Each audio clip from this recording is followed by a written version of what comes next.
अस्सलाम वालेकुम दोस्तों, मैं इब्रार नंबरदार। आज आपके साथ ये धान को दूसरी खाद किस तरह हम इसको फ्लड कर रहे हैं उसका तरीका बता रहे हैं और क्या क्या चीज़ हम डाल रहे हैं ये भी आपको दिखाएंगे। ये आप देख रहे हैं कि हमारे पास जिंक है, ये 21% वाली जिंक है। हम ये जिंक जो है ना ये इस्तेमाल करने लगे हैं और एक बोरी साथ में यूरिया है और यूरिया के साथ ये जिंक मिला रहे हैं। ये आपको नज़र आ रही है जिंक सल्फेट 21% वाली है। ये 4 किलो 1 एकड़ धान के लिए काफ़ी है। अगर 10% वाली हो तो फिर वो 8 केजी जो है ना वो डालनी पड़ेगी, 8 से 10 किलो। और ये है अल्मोनियम सल्फेट। इसमें देखें नाइट्रोजन है और सल्फ़र है। ये आपके सामने है, ये 7 स्टार वालों की है। तो ये हम यूरिया, जिंक और अल्मोनियम सल्फेट जो है ना ये मिला के ड्रम के साथ फ्लड करने लगे। तो चलो दोस्तों आपको दिखाते हैं कि किस तरह से आपने इसको फ्लड करना है।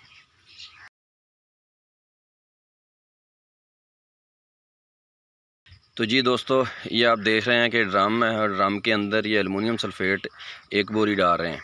तो तरीकाकार ये है कि खाद जो है ना ये छटा भी किया जा सकता है, लेकिन ये जो अल्मोनियम सल्फेट है ना ये खाद जो सिर्फ पाउडर की शक्ल में है।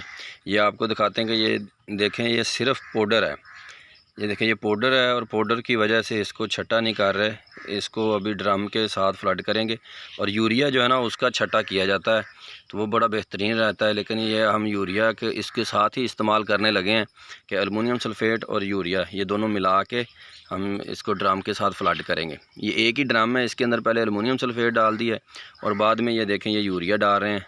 एक बोरी अल्मोनियम सल्फेट 50 केजी वाली और एक बोरी ये यूरिया की है सरसब्ज़ वालों की, ये भी 50 केजी है। तो ये दोनों मिला के हमने इसके अंदर फ्लड करनी है। 1 एकड़ की ये डोज़ है। तो ये देखें ये दानेदार है, यूरिया का छटा हो सकता है, सिर्फ अल्मोनियम सल्फेट जो है ना उसको पाउडर की वजह से उसको छटा नहीं कर रहे। तो ये इस तरह से आपने एक ड्रम ले लेना। ये 250 लीटर वाला आम पानी वाला ड्रम है जिसमें हम घर में छतों पे भी पानी भरते हैं टैंकी के साथ। तो ये उस ड्रम में आपने इस तरह खाद मिला लेनी है। और ये जो जिंक है ना इसको हम ड्रम के अंदर इस तरह नहीं फेंकेंगे, इसको पहले हमने किसी बर्तन के अंदर इसको हल करना है, क्योंकि ये है तो नरम लेकिन ये जल्दी हल नहीं होती। जिसकी वजह से हमने इसको पहले पानी में हल करना है और उस पानी को जो है ना वो हमने उसके अंदर फेंकना है। ये देखें ये आपको नज़र आ रहा है कि दाने हैं, लेकिन दाने नरम हैं। कुछ दाने जो है ना वो बिल्कुल पाउडर बन रहे हैं और कुछ दाने जो है ना वो पत्थर की तरह सख्त हैं। तो जिसकी वजह से हम इसको ना पहले पानी के अंदर हल करेंगे तो फिर इसको उस पानी को जो है ना ड्रम के अंदर डालेंगे। तो ये दोस्तों ये जो ड्रम है इसको हम पानी के साथ भर रहे हैं। सेम इसी तरह आपने साफ़ पानी से इसको भर देना है, ठीक है। इसके अंदर हमने आपके सामने यूरिया 1 बोरी और अल्मोनियम सल्फेट 1 बोरी डाली है। तो इसको इस तरह आपने पानी के साथ भर देना है। ये 250 लीटर वाला ड्रम है।